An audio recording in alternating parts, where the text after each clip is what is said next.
Shalom teman-teman, sebentar lagi kita akan mulai ibadah. Meskipun ibadah ini ibadah online, tetapi kita harus ingat 3 hal. Yang pertama, siapkan hati kita. Yang kedua, fokus kepada Tuhan. Dan yang ketiga, singkirkan semua gangguan. Selamat beribadah.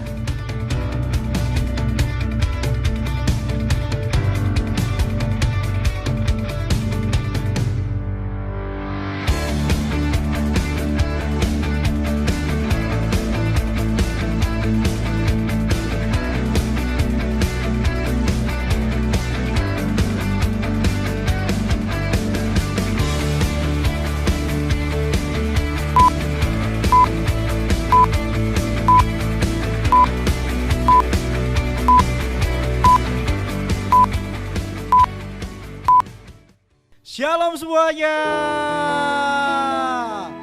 Selamat datang di ibadah online pada hari ini.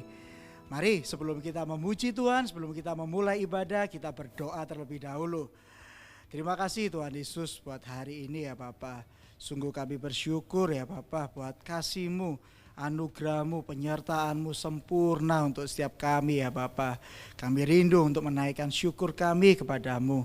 Kami rindu untuk memuji dan memuliakan nama-Mu ya Bapa. Dan kami juga rindu untuk menyembah nama-Mu ya Tuhan Yesus.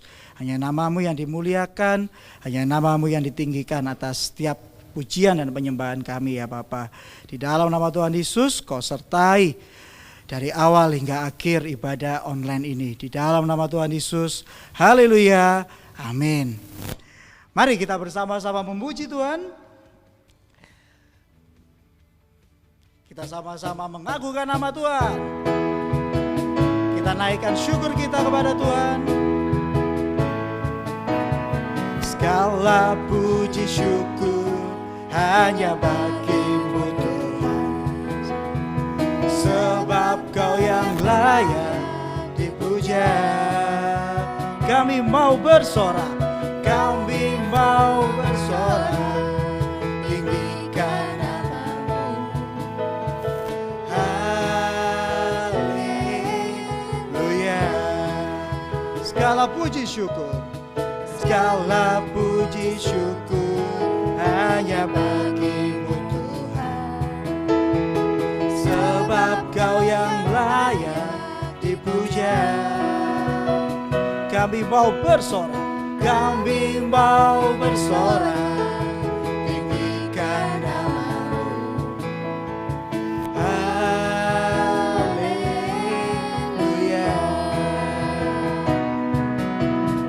Soraklah, haleluya. Soraklah, haleluya. Haleluya. Soraklah, haleluya. Soraklah, haleluya.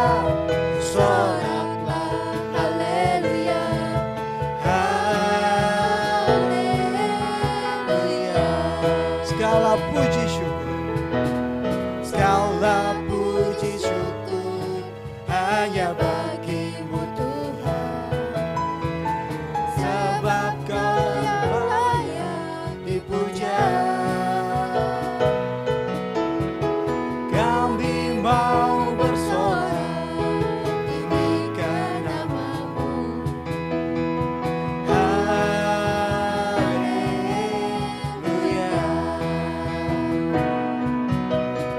Soraklah, haleluya. Soraklah, haleluya.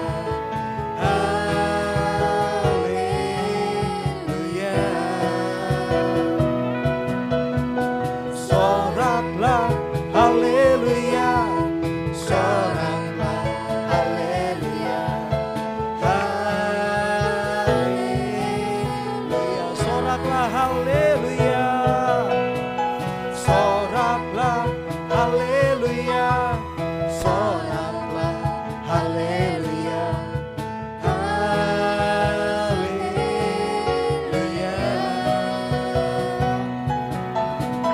Soraklah, haleluya. Soraklah, haleluya. Haleluya.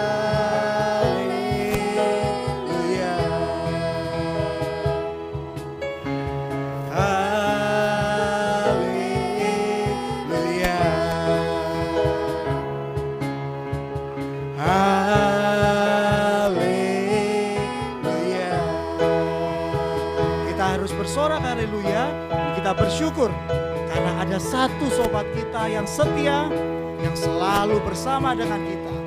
Siapa namanya? Yesus. Dan satu sobatku yang setia, tak pernah dia tinggalkan diriku. Waktu aku susah, waktu ku sendirian, dia selalu menemani diriku. Ada satu sobatku, ada satu sobatku yang setia, tak pernah dia tinggalkan diriku. Di waktu aku susah, waktu ku sendirian, dia selalu menemani. Namanya siapa? Namanya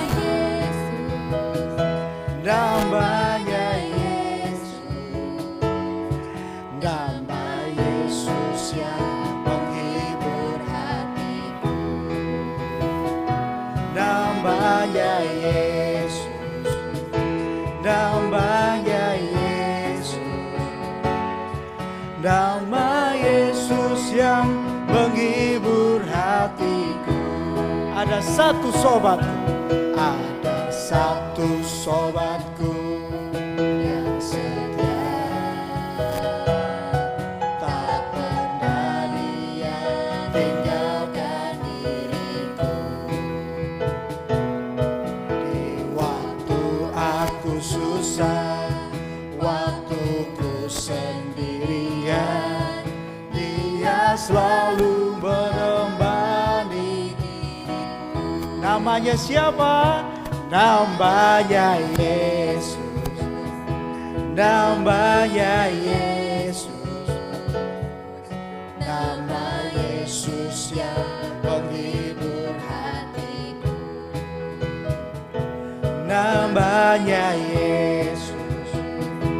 Namanya Yesus. Nama Yesus yang menghibur hatiku. Namanya Yesus. Namanya Yesus.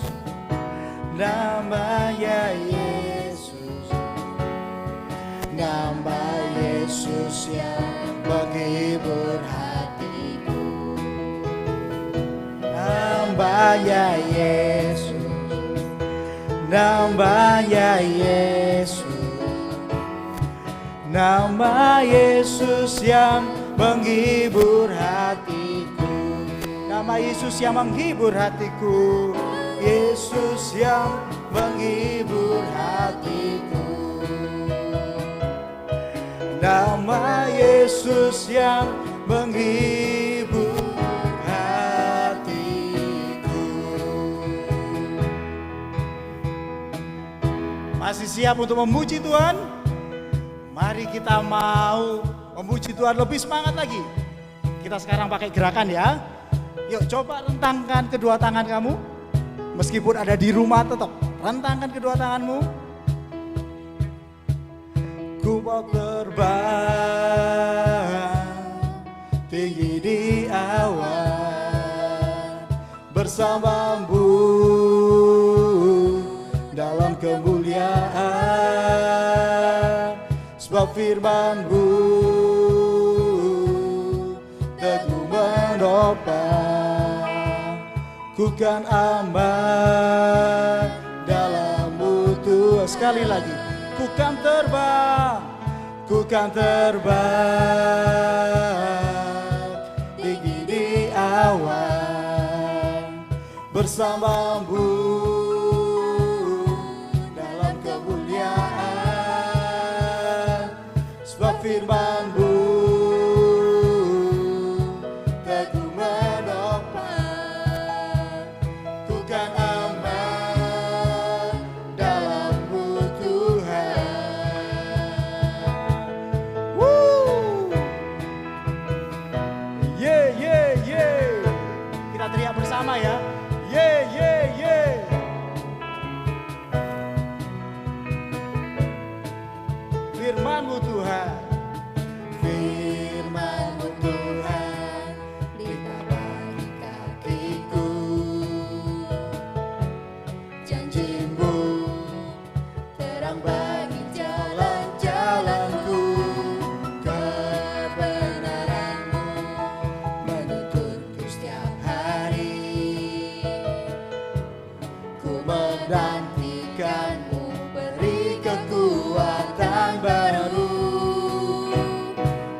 terbang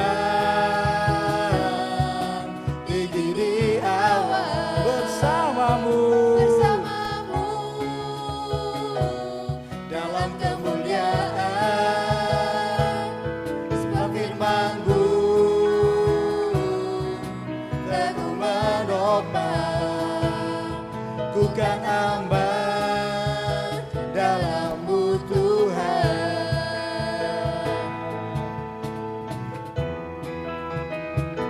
Yeah, yeah, yeah. Yeah, yeah, yeah.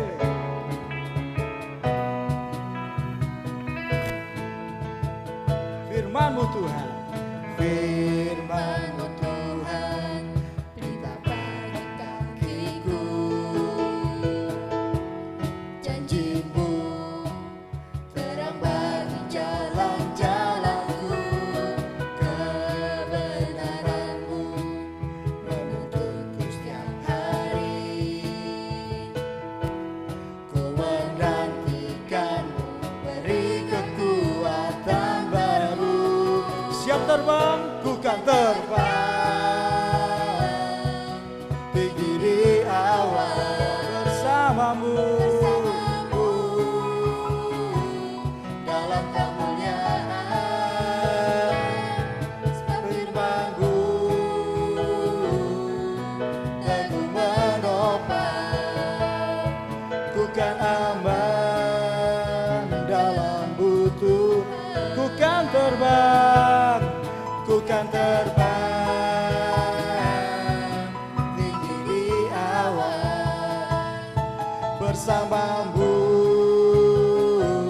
dalam kemuliaan. Sebab firman-Mu teguh menopang, ku kan aman dalam butuhan. Ku kan aman dalam butuhan. Ku kan aman, ku kan aman dalam butuhan.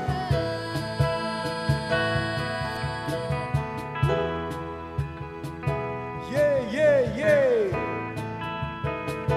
Yeah, yeah, yeah.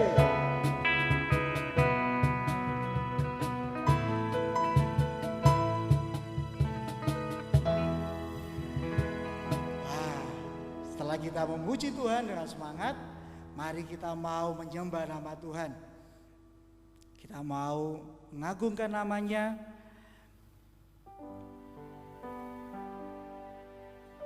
Kita mau menyatakan rasa syukur kita kepadanya atas segala kebaikannya.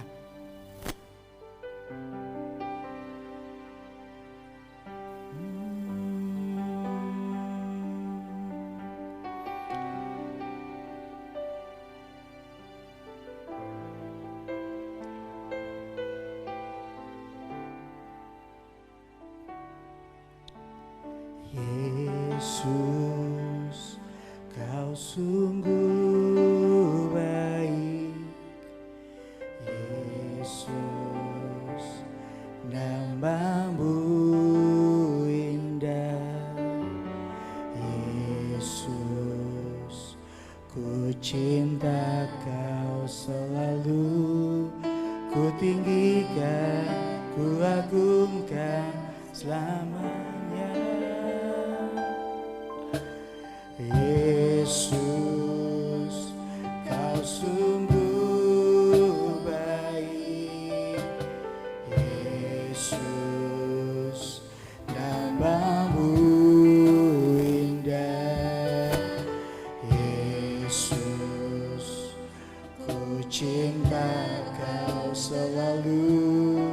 Ku tinggikan, ku agungkan selamanya. Ku mau memuji-Mu, ku selalu puji-Mu. Ku mau menyembah-Mu, ku selalu sembah-Mu. Kau yang layak terima semua pujian, kemuliaan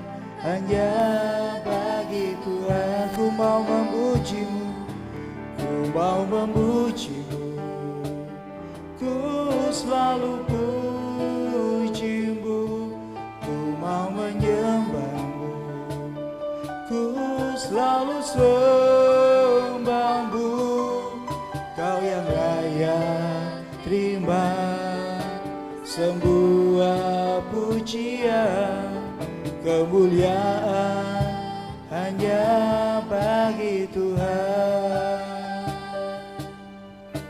Mari kita menyatakan bahwa Tuhan Yesus sungguh baik. Yesus, Kau sungguh baik. Yesus, namamu indah. Yesus, ku cinta Kau selalu, ku tinggikan, ku agungkan selamanya. Yesus, Kau sungguh baik. Yesus, namamu indah. Yesus, ku cinta Kau selalu, ku tinggikan, ku agungkan selamanya. Ku mau memujimu, ku selalu pujimu, ku mau menyembahmu, ku selalu sembahmu, Kau yang layak terima semua pujian, kemuliaan hanya bagi Tuhan. Ku mau memujimu, ku mau memujimu, ku selalu pujimu, ku mau menyembahmu, ku selalu sembahmu, Kau yang layak terima semua pujian, kemuliaan hanya bagi Tuhan. Ku mau memujimu, ku mau memujimu, ku selalu pujimu, ku mau menyembahmu, ku selalu sembahmu, Kau yang layak terima semua pujian, kemuliaan hanya bagi Tuhan. Ku mau memujimu, ku mau memujimu, ku selalu pujimu, ku mau menyembahmu, ku selalu sembahmu, Kau yang layak terima semua pujian, kemuliaan hanya bagi Tuhan. Semua kemuliaan dan keagungan tertuju padamu, Tuhan dan Rajaku. Segenap jiwa dan nafasku menyembah Yesus yang hidup. Segenap jiwa, segenap keadaan dan keagungan tertuju padamu, Tuhan dan Rajaku. Segenap jiwa dan nafasku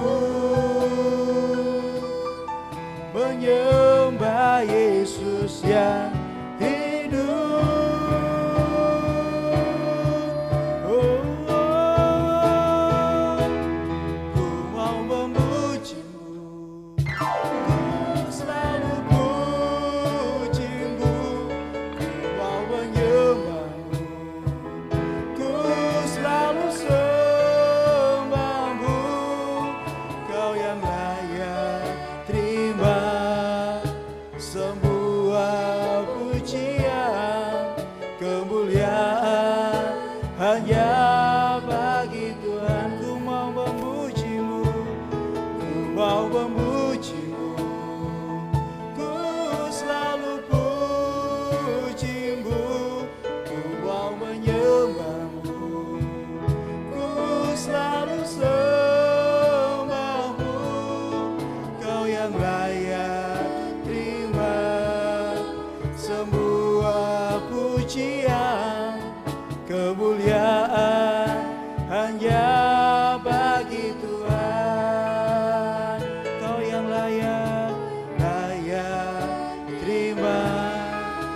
semua pujian, kemuliaan hanya bagi Tuhan. Kau yang layak, Kau yang layak terima semua pujian, kemuliaan hanya bagi Tuhan.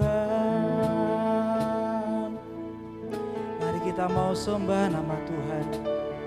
Segala kemuliaan, segala keagungan hanya milik-Mu Tuhan. Oh haleluya, segala kemuliaan, semua kemuliaan hanya bagi nama-Mu Tuhan. Haleluya, haleluya, terima kasih Tuhan. Haleluya, haleluya, haleluya. Ini penyembahan kami Tuhan. Haleluya, haleluya, haleluya, haleluya, haleluya, haleluya.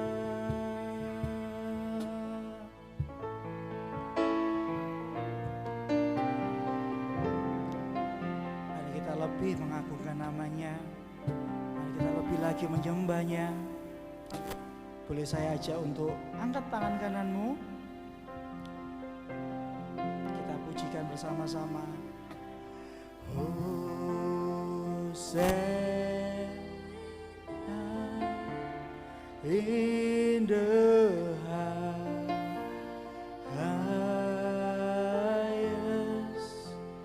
Let our King be lifted up. Hosanna,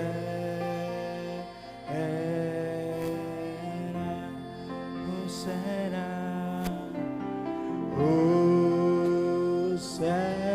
Hosanna in the highest.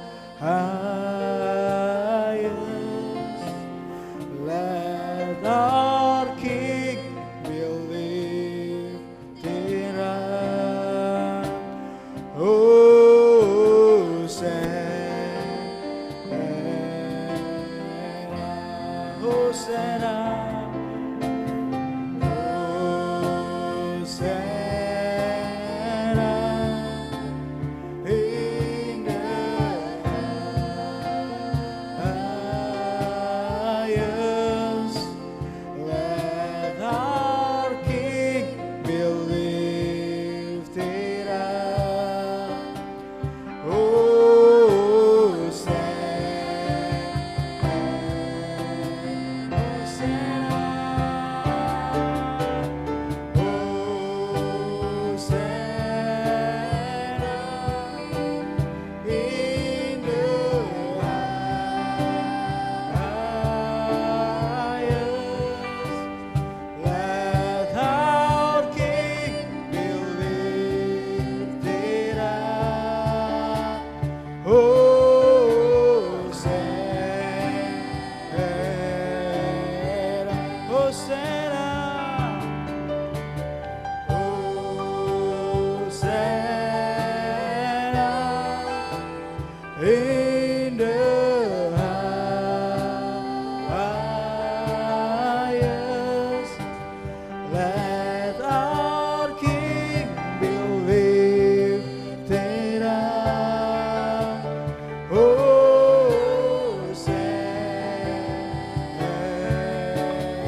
Yesus, terima kasih ya Bapa.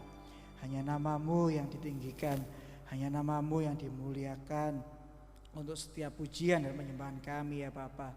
Dan sebentar lagi kami rindu untuk mendengarkan firman-Mu Tuhan Yesus. Ajar kami ya Bapa untuk menjadi pelaku-pelaku firman-Mu ya Bapa. Dan urapi kami semua ya Tuhan Yesus agar kami mengenal Engkau ya Bapa lebih dalam lagi dan lebih dalam lagi. Di dalam nama Tuhan Yesus, haleluya, amin. Baik, shalom saudara. Sebelum kita mendengarkan firman, saya akan mengajak untuk kita berdoa terlebih dahulu. Karena setiap karakter yang terbangun dalam kehidupan kita bertahun-tahun itu tidak mudah berubah hanya sekedar berdasarkan tekad. Kita butuh yang namanya kuasa Tuhan. Karena itu sekali lagi, mari saya mengajak kita mempersiapkan diri kita terlebih dahulu. Kita berdoa. Bapa, di dalam nama Tuhan Yesus Kristus kami bersyukur buat setiap anugerah-Mu, buat setiap tuntunan-Mu, buat setiap cinta-Mu yang luar biasa dalam kehidupan kami. Jika saat ini kami akan mendengarkan firman-Mu, kami siapkan hati kami, sehingga biarlah kami bisa bekerja sama dengan Roh Kudus untuk menelaah dan mencerna setiap kebenaran firman-Mu. Sehingga biarlah saat ini setiap kebenaran-Mu itu betul-betul bertahta di dalam hati kami dan meninggalkan jejak-jejak prinsip yang mampu mengubahkan kehidupan kami. Terima kasih, kami siap mendengarkan firman-Mu hanya di dalam nama Tuhan Yesus Kristus dan kita sama-sama berkata amin. Sekali lagi shalom saudara. Nah, hari ini saya ingin memberikan sebuah tema yang sangat penting terutama buat anak-anak youth. Ya. Saya berikan judul khotbah saya hari ini adalah responsibility atau prinsip tanggung jawab. Ya. Kenapa saya perlu ungkapkan ini? Karena terutama di 3 tahun terakhir ini saudara, saya mendengar ada begitu banyak HRD sebuah perusahaan. Mereka ini cukup pusing menghadapi kaum milenial ya waktu mereka ini sudah mulai bekerja. Karena konsistensi mereka, keteguhan mereka dalam memikul dan menjalankan sebuah tanggung jawab itu rentan sekali rapuh gitu ya. Sehingga turnover karyawan itu sangat tinggi di perusahaan-perusahaan. Ya. Karena itu kenapa sekali lagi saya mengajak untuk kita belajar sama-sama tentang tanggung jawab. Nah, saya kan mulai dengan sebuah fakta dulu. Kita tidak menutup mata, semakin kita ini dewasa, kita akan semakin bersinggungan dengan yang namanya tanggung jawab. Tidak menutup mata, kita ini semakin dewasa, kita ini akan semakin bersinggungan dengan yang namanya tanggung jawab. Bahkan saya mengatakan bahwa aroma kehidupan kita setiap detik itu adalah tanggung jawab. Ya. Aroma kehidupan kita setiap detik itu adalah tanggung jawab. Ya, saudara bangun tidur itu sudah nuansanya tanggung jawab. Kita di keluarga punya tanggung jawab, kita di kampus, kita di kantor kita punya tanggung jawab, kita di gereja kita punya tanggung jawab, kita di bermasyarakat kita ini punya tanggung jawab. Ya. Sehingga kenapa saya mengatakan setiap detik kehidupan kita itu selalu berurusan dengan yang namanya tanggung jawab. Tetapi kalau saya boleh bertanya, kira-kira waktu saudara mendengarkan kata-kata tanggung jawab, waktu saudara mendengarkan kata tanggung jawab, kira-kira hal apa yang terbersih dalam pikiran saudara? Ya, coba renungkan sekitar 10-15 detik. Kira-kira waktu saudara mendengar kata ini tanggung jawabmu, kira-kira apa yang terbersih dalam pikiran saudara ini apa? Saya mensurvei, ada begitu banyak orang itu yang memiliki cara pandang negatif tentang tanggung jawab. Sehingga waktu mereka mendengarkan kata tanggung jawab, beberapa kalimat yang muncul dalam benak mereka, beban. Tanggung jawab itu adalah beban. Sesuatu hal yang mengerikan, sesuatu hal yang menakutkan. Sadarkah kita, cara pandang itu selalu menentukan respon. Ya. Jika cara pandang kita salah terhadap sesuatu, respon kita salah. Kalau kita punya cara pandang bahwa masalah itu mengerikan, maka respon kita waktu menghadapi masalah itu pasti akan salah. Tapi kalau kita mengatakan bahwa masalah itu adalah cara Tuhan untuk menunjukkan seberapa dalam pondasi kehidupan kita, Jika cara pandang kita benar, respon kita ini benar. Karena itu kenapa kalau cara pandang kita tentang tanggung jawab itu salah, respon kita salah. Dan respon itu selalu menentukan kualitas hidup. Sekali lagi saya ulang. Cara pandang itu selalu menentukan respon. Respon itu selalu menentukan kualitas hidup. Berarti kualitas hidup kita itu dibangun dari respon kita keseharian. Jadi saudara bisa bayangkan, kalau setiap detik kita ini bersinggungan dengan tanggung jawab, dan cara pandang kita tentang tanggung jawab itu salah, respon kita salah. Respon kita salah, kualitas hidup kita mengalami sebuah penurunan. Nah hari ini, saya akan tunjukkan bahwa ternyata tanggung jawab itu adalah kado dari Tuhan buat kita. Ya, tanggung jawab itu adalah kado dari Tuhan buat kita. Karena itu kenapa goal Tuhan hari ini, setiap kali saudara mendengar kata tanggung jawab, saudara antusias. Setiap kali saudara mendengar atau saudara diberi sebuah tanggung jawab baru, saudara dengan bersemangat, ya, saudara menghadapi hal tersebut. Karena kalau cara pandang kita salah, wah, respon kita ini salah, kita cenderung menghindar. Ya, sekali lagi, goal Tuhan hari ini, saudara antusias waktu mendengarkan kata tentang tanggung jawab. Ya. Saya akan kupas semuanya tuntas itu tentang perumpamaan talenta. Mari kita lihat Matius pasal 25, 15. Cara pandang inilah yang membuat kenapa saya ini selalu antusias setiap kali saya menerima tanggung jawab. Ya, sekarang jarang. Ya, tapi saya berdoa di PD Allah Kasih ini anak-anak youth-nya, wah kalau mendengar kata tanggung jawab mereka tuh antusias. Ya. Minggu depan engkau punya tanggung jawab sharing. Wah, kalau biasanya, wow jangan aku. Mulai sekarang, yes. Ya. Saudara bisa bayangkan kalau orang itu antusias setiap kali terima tanggung jawab. Nah, saya akan mulai di subbab awal. Ada dua respon manusia saat menerima tanggung jawab. Ya, nanti ini ayatnya. Ya, sambil saya minta saudara evaluasi. Ada dua respon manusia saat menerima tanggung jawab. Ya. Kita lihat saudara kira-kira ada dalam respon yang mana. Matius pasal 25, 15. Yang seorang diberikan 5 talenta, yang seorang lagi 2, yang seorang lain lagi 1.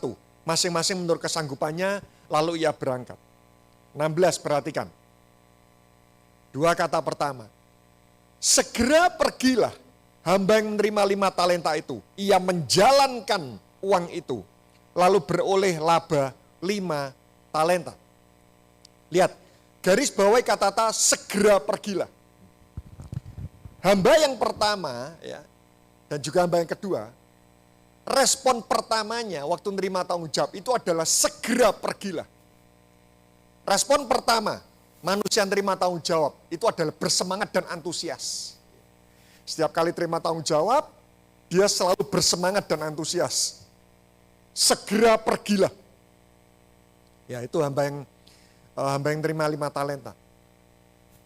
Saudara, Tuhan itu gembira dengan orang-orang yang antusias.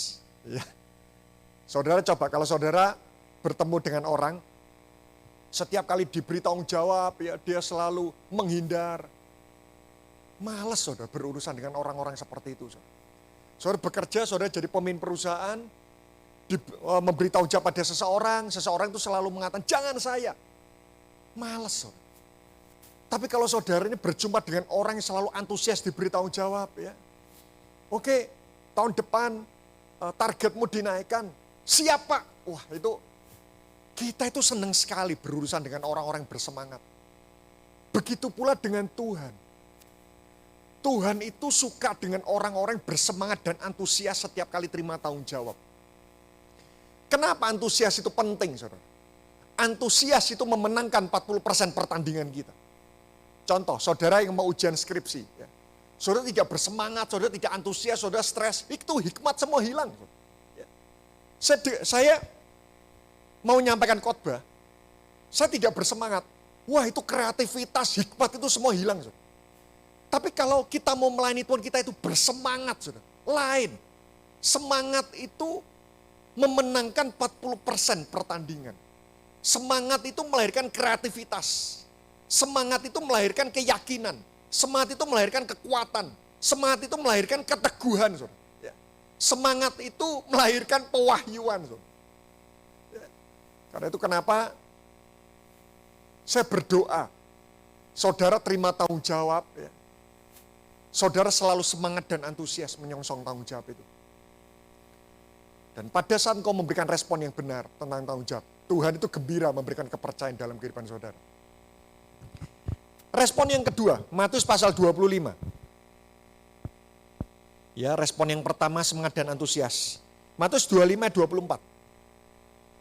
Respon kedua. Kini datanglah juga hamba yang menerima 1 talenta itu dan berkata, Tuhan, aku tahu bahwa Tuhan adalah manusia kejam yang menuai di tempat di mana Tuhan tidak menabur dan memungut dari tempat di mana Tuhan tidak menanam. 25. Karena itu aku takut. Dan pergi menyembunyikan talenta Tuhan itu di dalam tanah. Ini, terimalah kepunyaan Tuhan. Sekali lagi saya ulang, kalau yang pertama, responnya adalah semangat dan antusias. Respon yang kedua itu adalah takut dan malas.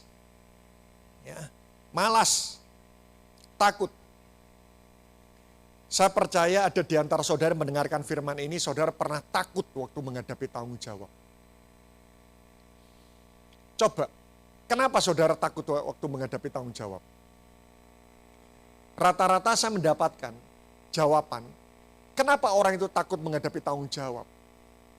Karena mereka melihat bahwa tanggung jawab yang mereka akan pikul itu melebihi kemampuan mereka. Kenapa orang takut? Karena mereka ini khawatir tanggung jawab yang mereka terima itu melebihi kemampuan mereka. Pernahkah saudara mengalami hal itu? Saya perlu sampaikan seperti ini. Kalau kita hanya berani terima tanggung jawab yang seimbang dengan kekuatan kita, kita tidak pernah belajar yang namanya mengandalkan Tuhan.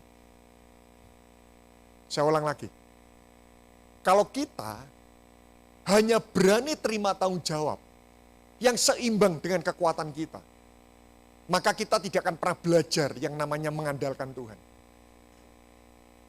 Karena itu jika kita ingin belajar mengandalkan Tuhan terus-menerus, terima tanggung jawab yang kadang-kadang itu melebihi kapasitas dan kemampuan kita. Bahkan saya merenungkan dalam hidup ini,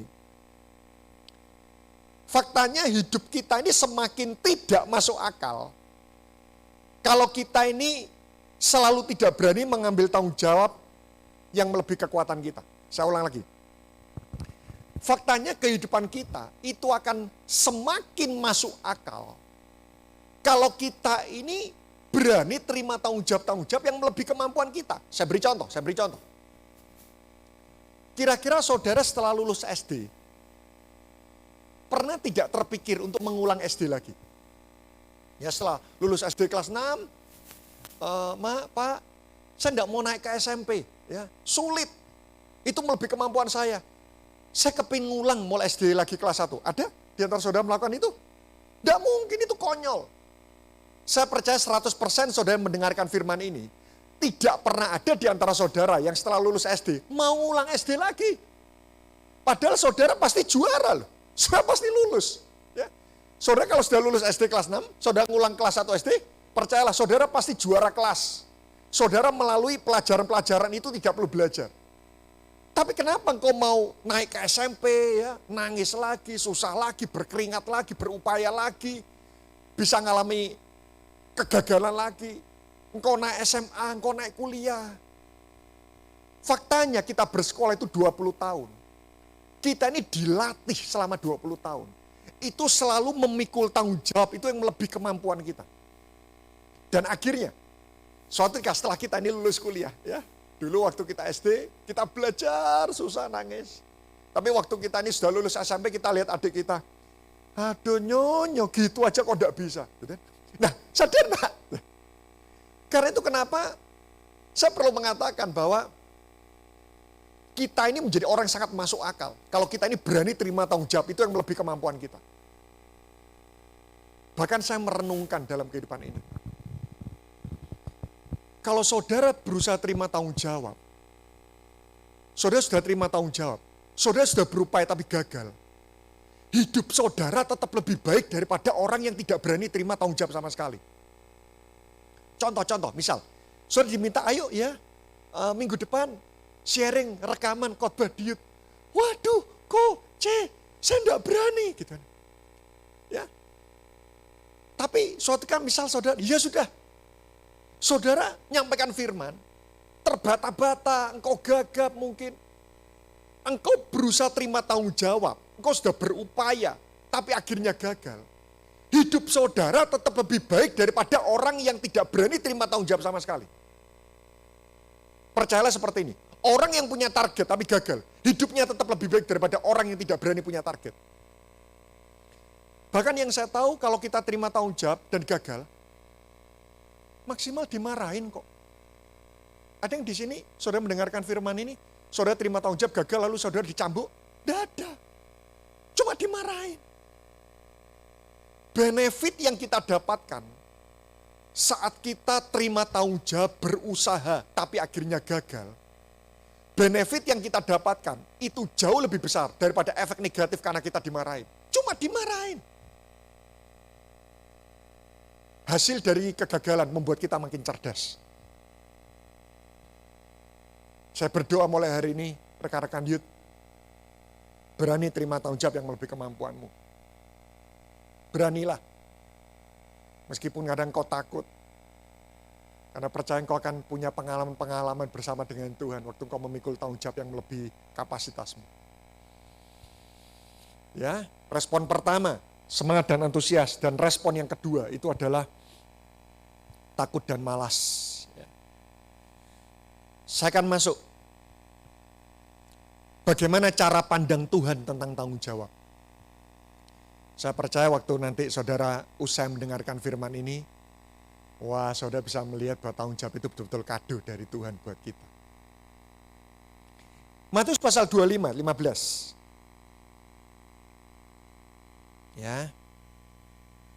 Ada sebuah prinsip yang mau saya kupas, di mana banyak orang mengartikan ayat ini kurang tepat. Matius pasal 25, 15, saya ulang lagi.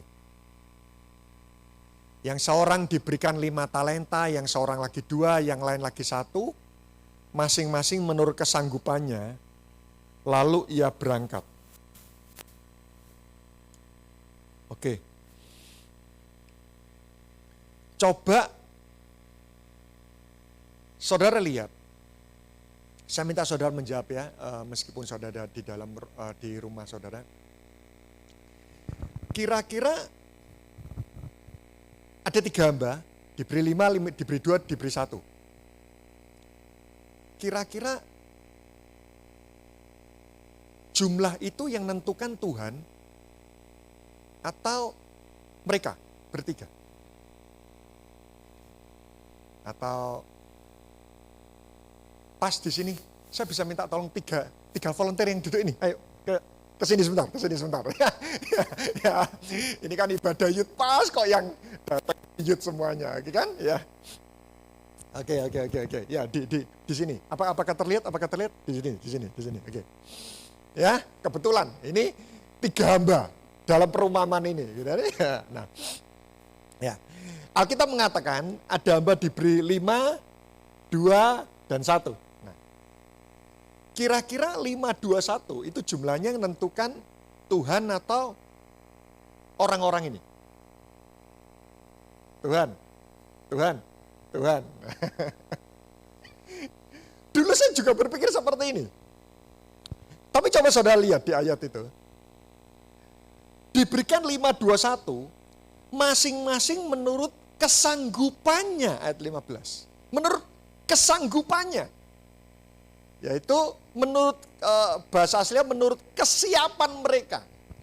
Berarti ternyata 5, 2, 1 itu jumlahnya yang menentukan. Itu bukan Tuhan tapi mereka ini. Jadi kondisi waktu itu terjadi sebuah deal-dealan. Ya. Misal yang pertama. Kamu kuberi 5 talenta. Siap. Saya kasih. Yang kedua, mau diberi 5. Enggak siap Tuhan. Oke. 4. Enggak siap. 3.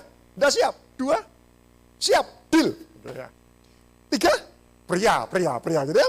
7. Wah, udah siap, terlalu banyak. Wah, turun, terus tawar-tawaran. 1, deal. 521 yang menentukan itu ternyata itu bukan Tuhan. Nah, tapi mungkin saudara yang mendengar ini, saudara, Ko Anton, masa sih kalau yang menentukan adalah mereka, kan harusnya pasti semua orang milih 5. Loh, enggak. Karena kondisi pada waktu itu sama seperti ini. Contoh bayangkan ya, saudara ini kerja marketing. Ada yang sudah bekerja di sini? Belum ya? Misal Anda ini marketing. Silakan milih target. Targetnya mau 5M, 2M, atau 1M. Kalau kerja marketing, milih mana? Diberi target nih. Ya, diberi target, boleh milih. Ya, ini awal tahun. Anda mau milih target 5 miliar, 2 miliar, atau 1 miliar? 1, 2, 5. Oke, 5. Contoh lain. Pelayanan diet. Oke, misal gini ya. Anggap aja suatu ketika saudara bekerja di sebuah perusahaan dan ada 3 departemen ditawarkan. 3 departemen ini, masing-masing departemen itu ada yang berisi 5 orang sulit dipimpin, 2 orang sulit dipimpin, dan 1 orang sulit dipimpin. Kira-kira milih departemen yang isinya 5 orang, ini sangat susah dipimpin. 2 orang susah dipimpin atau 1 orang susah dipimpin? 1, 2, 5 juga. Wah, enggak tahu sudah saya. Ya, itu kondisi pada waktu itu, saudara. Ya, 5-2-1. Ternyata kecenderungan manusia itu enggak berani terima 5. Ya. Tapi coba. Kita teruskan. Saudara perlu paham dulu. Jadi Tuhan itu betul-betul adil. Talenta itu diberikan, itu sesuai dengan kesiapan mereka. Lalu saudara bisa lihat ya, karena ini tadi pas ya, 1, 2, 5. Oke, saya akan mulai dari yang 5 dulu. Ya. Hamba yang punya 5 talenta, itu memperoleh laba berapa talenta? 5 lagi. Ya. Yang 2, nah pertanyaan saya, kenapa selalu 100%? Kira-kira kalau punya uang 5 juta, dikembangkan memperoleh laba 3 juta, itu termasuk mengembangkan enggak? 5 juta plus 3 juta, mengembangkan. Betul ya? 2 plus 1 mengembangkan enggak? Mengembangkan. Tapi kenapa di Alkitab selalu tertulis, ini bukan kebetulan, karena terjadi berulang 2 kali. Kenapa selalu 100%? Perhatikan, ini konsep pemikirannya. Waktu hamba pertama diberikan 5 talenta, diberi kepercayaan 5 talenta. Apakah hamba yang pertama ini memiliki kemampuan sebesar 5 talenta? Belum, baru diberi. Itu sama seperti marketing tadi, waktu diberi target 5 miliar, apakah dia sudah punya kemampuan memperoleh nasabah 5 miliar? Belum. Tapi waktu hamba ini sudah menerima 5 talenta, dia berjuang lalu memperoleh laba 5 talenta. Bukankah laba ini adalah hasil keringatmu? Ya. Berarti 5 talenta berikutnya itu adalah kemampuannya. Yang 2 diberi target, 2 miliar ya. Wah, nangis 2 miliar. Iya sudah Pak. Gitu ya. Terus berjuang. Closing 2 miliar. Akhirnya hamba yang kedua ini punya kemampuan 2 miliar. Yang 1 tidak mengembangkan. Nah, nanti akan kita bahas yang 1. Tapi saudara bisa lihat ya, yang diberi tanggung jawab makin besar, kemampuannya terupgrade lebih banyak. Karena itu kenapa 5 plus 5. Prinsip pertama tentang tanggung jawab itu seperti ini. Tanggung jawabmu akan jadi kemampuanmu. Ya. Waktu pertama kali, siapa namanya? Hosea, kamu sharing ya firman Diut. Jangan saya. Nah, gitu. Tapi tiba-tiba setelah mendengar firman hari ini, Hosea waktu tunjuk, firman Diut, siap. Apakah Hosea sudah punya kemampuan firman? Belum. Tapi waktu dia berjuang, dia berupaya, dia menyelesaikan, akhirnya Hosea punya kemampuan sharing firman Diut. Itulah yang harusnya membuat kita ini bersemangat setiap kali kita ini terima tanggung jawab. Karena tanggung jawabmu akan jadi kemampuanmu. Seberapa besar tanggung jawab Anda, itu menjadi kemampuan Anda. Ya. Seberapa besar tanggung jawab Anda, itu menjadi kemampuan Anda. Jadi jangan jengkel. Misal gajinya sama. Oh, Pak, kok enggak seimbang ya? Yang sana targetnya 2 melet, saya kok 5 melet. Enggak seimbang ya? Loh, jangan iri. Karena kemampuanmu itu akan terupgrade, ya. Kemampuanmu itu akan terupgrade sesuai dengan tanggung jawab yang engkau terima. Jadi jangan iri dengan orang yang diberi tanggung jawab lebih ringan. Sama-sama pelayanan youth. Tapi kenapa dia diberi tanggung jawab lebih rendah, saya diberi tanggung jawab kok lebih besar. Kenapa? Jangan iri. Karena artinya Tuhan cinta engkau, Tuhan ingin kemampuanmu di-upgrade seberapa besar tanggung jawab yang kau terima. Oh, ada banyak orang mau kemampuannya di-upgrade tapi tidak mau terima tanggung jawab, itu aneh. Ya. Mau di-upgrade, mau. Terima tanggung jawab, tidak. Itu sama seperti orang mau ototnya terbentuk tapi tidak mau berlatih. Itu sama seperti orang mau kenyang tapi tidak mau makan. Jadi tanggung jawabmu akan jadi kemampuanmu. Itu yang membuat kenapa saya ini antusias setiap kali terima tanggung jawab, ya. Tapi kalau tanggung jawabnya itu selalu di bawah kemampuan kita, ya kita nggak terupgrade apa-apa. Yang kedua, di sini sebentar ya, 5 menit lah. Ya. Saya ingatkan contoh Daud ya. Daud itu kenapa sih bisa mengalahkan Goliat? Ya. Karena Alkitab mengatakan karena dia itu terlatih mengalahkan singa beruang. Nah, apakah Daud itu tiap hari iseng ke hutan cari singa beruang lalu dijambak semua janggutnya? Enggak. Tapi kenapa Daud bisa mengalahkan singa beruang? Karena Daud itu menjaga 2-3 ekor kambing domba. Hanya setia 2-3 ekor. Kemampuannya di-upgrade sama Tuhan bisa mengalahkan Goliat. Tuhan itu paling tidak tahan, tidak meningkatkan kemampuan orang-orang yang setia dalam hal tanggung jawab. Mungkin Hosea misal suatu ketika sudah bekerja Hosea? Belum ya? Misal suatu ketika Hosea bekerja dan diberi kepercayaan membawai 2 staf. Ya. Cuma 2-3 staf. Tapi Hosea bimbing itu betul-betul. Nanti Hosea tanpa disadari kemampuannya di-upgrade oleh Tuhan. Bisa mengalahkan orang-orang yang punya tanggung jawab yang besar tapi mereka tidak bertanggung jawab. Jangan remehkan tentang tanggung jawab loh. Itu sama seperti misal kalau saya memberikan barang kepada Hosea. Misal saya berikan barang, anggap aja misal handphone lah, saya berikan handphone. Untung Hosea tidak ngomong amin kan. Kalau ngomong amin kan saya harus beri gitu kan. Misal saya berikan handphone, tidak usah amin karena sudah terlambat. Misal saya berikan handphone kepada Hosea. Hosea betul-betul jaga gitu ya. Setahun, 2 tahun handphone itu sudah jadul mungkin ya. Dia jaga terus. Saya ngelihat ya. Jaga loh. Padahal handphone itu sudah jadul tapi dijaga terus. Udah. Kalau suatu kali saya ini punya mobil yang mau saya hadiahkan. Saya hadiahkan kepada orang yang mau setia perkara sepele. Kesempatan itu dari Tuhan, tanggung jawab itu bagian kita.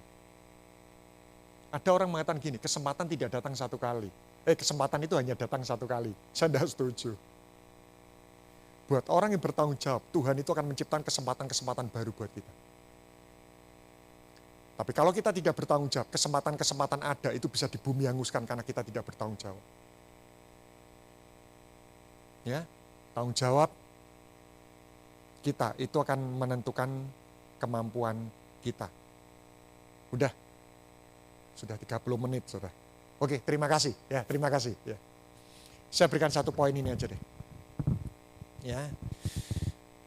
Saya berdoa anak-anak youth, rekan-rekan youth ya, bukan anak-anak, saudara sudah besar semuanya. Rekan-rekan youth Allah kasih.